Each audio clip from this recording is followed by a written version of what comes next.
baru lolos dari masalah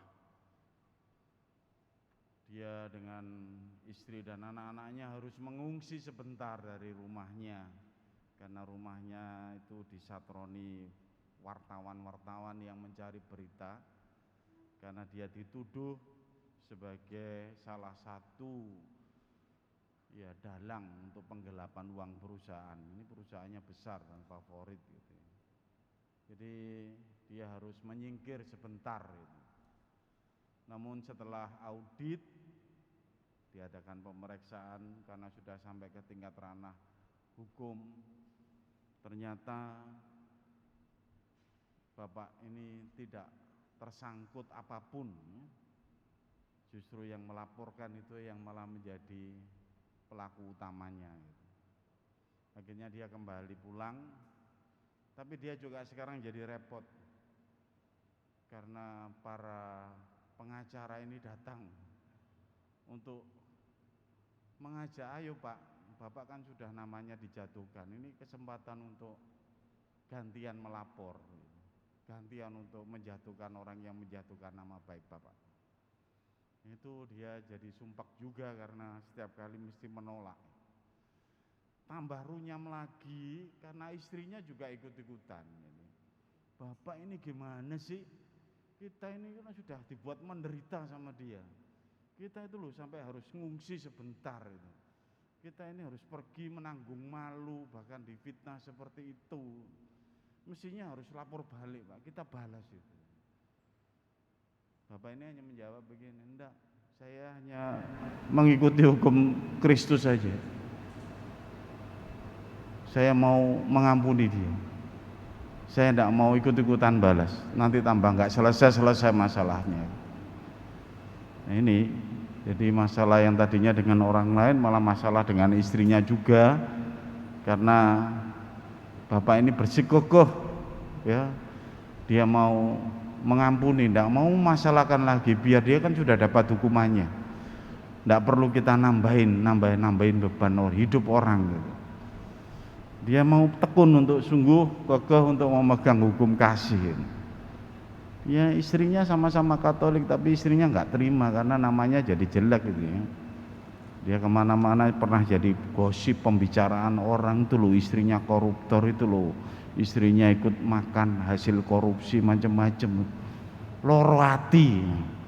Nah iso tak bales sekarang kesempatan gitu. Tapi Bapak saudara-saudari yang terkasih, itulah yang memang dipegang oleh Bapak ini untuk sungguh-sungguh memegang apa yang diamanatkan oleh Tuhan Yesus yang kita dengar dari Injil Yohanes itu. Aku memberi kamu perintah baru supaya kamu saling mengasihi. Nah, hukum kasih ini realnya seperti itu memang, dan tidak mudah karena pada saat kita melaksanakan hukum kasih itu awal-awalnya mungkin ya dadel duel remuk rempu gitu ya. Tapi kan lakon menangkeri kalau pakai hukum kasih ini kan begitu. Jadi digambarkan ya memang kita bisa melihat hukum kasih adalah hukum yang sungguh-sungguh dari Allah sendiri, dan kalau diyakini pasti menang gitu. Hukum yang bisa mengatasi segala hukum yang lain gitu. Meskipun membutuhkan waktu, membutuhkan pengorbanan dan sebagainya, tapi kalau melihat dari perjuangan Bapak tadi saya bisa simpulkan hukum kasih ini pasti akan menang pada akhirnya gitu. Karena ini memang hukum yang dari ilahi dan mengatasi hukum-hukum yang lain. Kita tahu ibu bapak saudara-saudari yang terkasih, hukum sebelumnya yang diajarkan di hukum Yahudi adalah ya mata ganti mata, gigi ganti gigi. Lu beli gua jual, lu jual gue beli kan gitu. Jadi kalau kamu mukul saya tak pukul ganti gitu kan. Jadi hukumnya berbalasan seperti itu. Tapi kalau seperti itu tidak akan selesai memang permasalahannya itu. Ya kalau yang dibalas itu terima, nek gak diterima, nek gak terima, ya pengen balas lagi. Ya, nanti kalau dibalas lagi gak terima, balas lagi. Makanya film silat yang isinya dendam itu gak selesai-selesai diwariskan dari nenek moyang sampai turun temurun. Mau seri 50, saya nonton film silat 50, lanjut lagi mau dibuat 75 bisa, 100 seri bisa. Pokoknya isinya balas dendam. Tidak akan selesai-selesai, tidak ada hukum kasihnya. Mau seri berapapun mau, cuman mungkin sutradaranya capek aja gitu. Karena isinya soal itu. Nah Bapak Ibu saudara-saudara yang terkasih, ini yang memang menjadi hukum baru dan itu yang kemudian menjadi penekanan oleh para murid Yesus itu. Mereka sungguh-sungguh melihat bahwa hukum ini yang harus diperjuangkan dibanding hukum Yahudi. Dan itu yang dalam bacaan pertama kita lihat bagaimana Santo Paulus itu sungguh-sungguh memperjuangkan hal seperti itu. Yang membedakan perlahan-perlahan, secara perlahan bagaimana jemaat perdana ini hidup dengan hukum yang baru berbeda dengan hukum Yahudi. Nah Bapak saudara-saudari yang terkasih, kita bisa melihat lalu kasih itu seperti apa. Kalau hukum kasih ini sebagai perintah yang baru, sebagai perintah dari Allah sendiri yang membaharui perjanjian lama menjadi perjanjian baru dengan hukum yang baru, itu seperti apa? Untung Anda dan saya itu mendapatkan warisan penjelasan dari Santo Paulus dari suratnya yang pertama kepada umat di Korintus bab 15 itu. Kasih itu sabar, kasih itu murah hati, kasih itu tidak sombong, kasih itu banyak menyebutkan kasih. Dan itulah yang kita katakan di dalam hukum itu terkandung nilai-nilai kebaikan penghayatan hidup yang luar biasa. Dan itu memang membuat kita itu rasa betul saya ini diangkat untuk tidak hanya mengikuti hukum dunia, hukum yang saling berbalas satu sama lain, hukum yang sungguh-sungguh memang ilahi, yang tidak mudah gitu, ya, untuk dilaksanakan. Dan ini karena berasal dari yang ilahi dan menjadi hukum yang baru, Anda dan saya sebagai manusia itu mungkin tertatih-tatih untuk memperjuangkannya gitu. Karena hukum ini memang tidak mudah, ya, hukum yang memang sukar. Menurut saya pribadi saja menghayati hukum kasih itu tidak mudah. Karena selalu saja kita mudah untuk merespon secara negatif.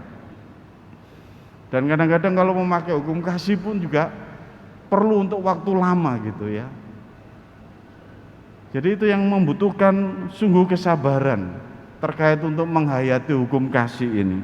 Tetapi tentu Ibu Bapak saudara-saudari yang terkasih, jangan khawatir, hukum kasih ini bukan sesuatu yang tidak mungkin. Dia tetap bisa dilaksanakan, dia tetap bisa dihayati, tapi dia tetap bisa diperjuangkan dalam kehidupan kita. Dan itu yang kemudian membedakan Anda dan saya ini dengan orang-orang lain kan gitu. Yesus jelas katakan, dengan demikian semua orang akan tahu bahwa kamu adalah murid-muridku, yaitu jika kamu saling mengasihi. Dan ini yang kemudian sungguh membedakan gitu. Maka ya elok kalau saya mendengar berita, ya saya itu kalau berperkara dengan orang Katolik itu kok jadi sungkan sendiri.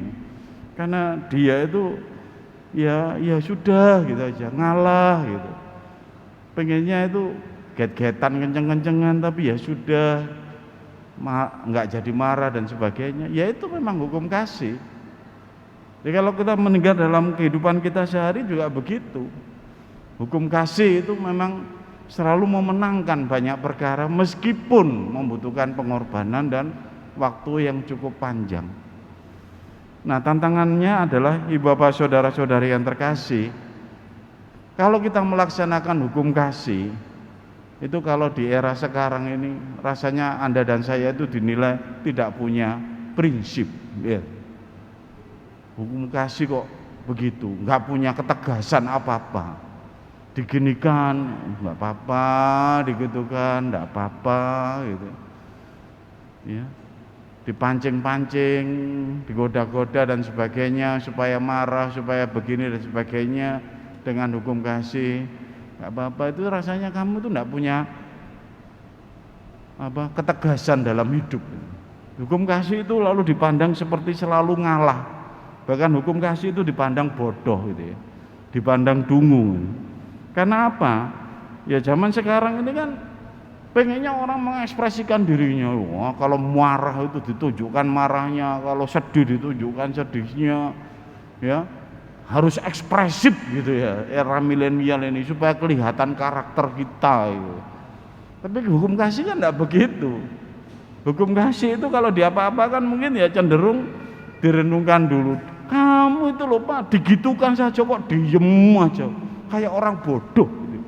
Dulu saya menikah sama kamu tuh pinter, sekarang kok goblok gitu. Ya karena hukum kasih, nggak mau membalas, nggak mau melawan, nggak mau untuk begini dan begitu. Dan itu oleh dunia kita itu kadang-kadang dipandang begitu. Lihat aja orang Katolik ini, dibom, gerejanya dibakar, digini-gini, ya udah gitu. Ya dibangun lagi kan gitu aja. Ada korban ya kita doakan gitu. Dipancing-pancing ya enggak terpancing gitu. Hukum kasih begitu memang.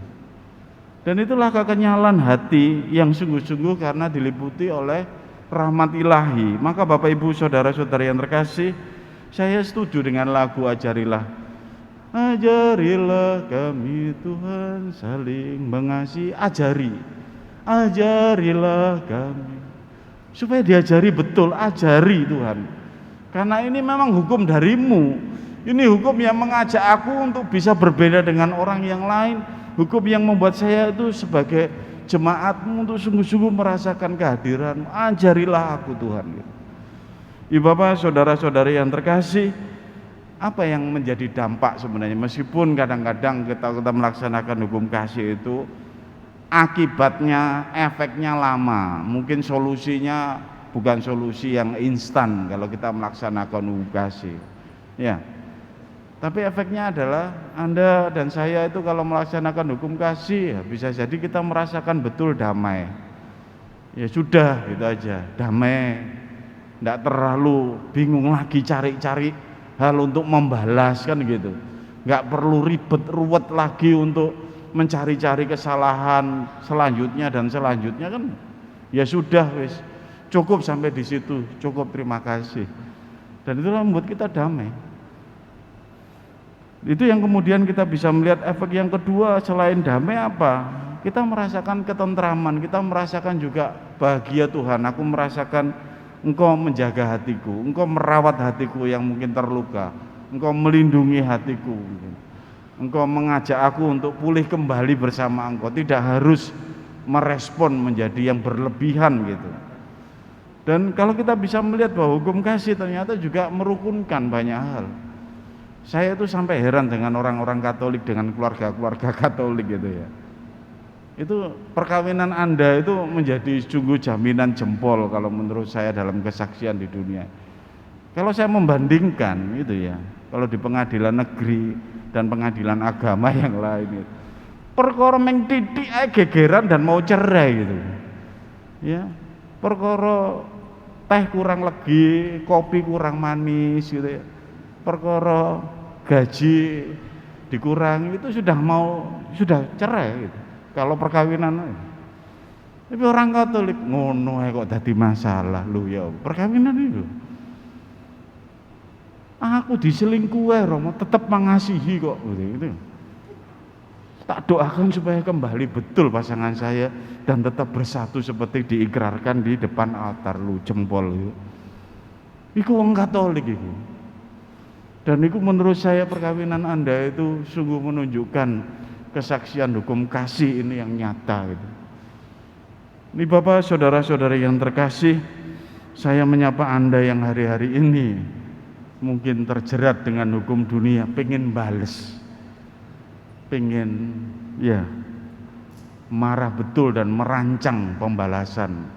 Anda merancang untuk pisah, Anda merancang untuk kertaan hidup, Anda merancang untuk luka terhadap orang lain, Anda merancang jerat supaya orang lain jatuh karena Anda sakit hati, karena Anda jadi korban. Anda dipanggil hari ini untuk kembali mohon rahmat ilahi, rahmat kasih untuk memenuhi hati Anda. Rahmat yang kita mohon melalui Ekaristi, pengorbanan Kristus yang penuh kasih, semoga memenuhi hati Anda yang sedang berkecamuk. Dan semoga kita semua bersyukur kita memiliki hukum kasih yang terus diperjuangkan oleh Tuhan sendiri dalam kehidupan Anda, dalam kehidupan kita bersama. Berkat Tuhan menyertai kita semua.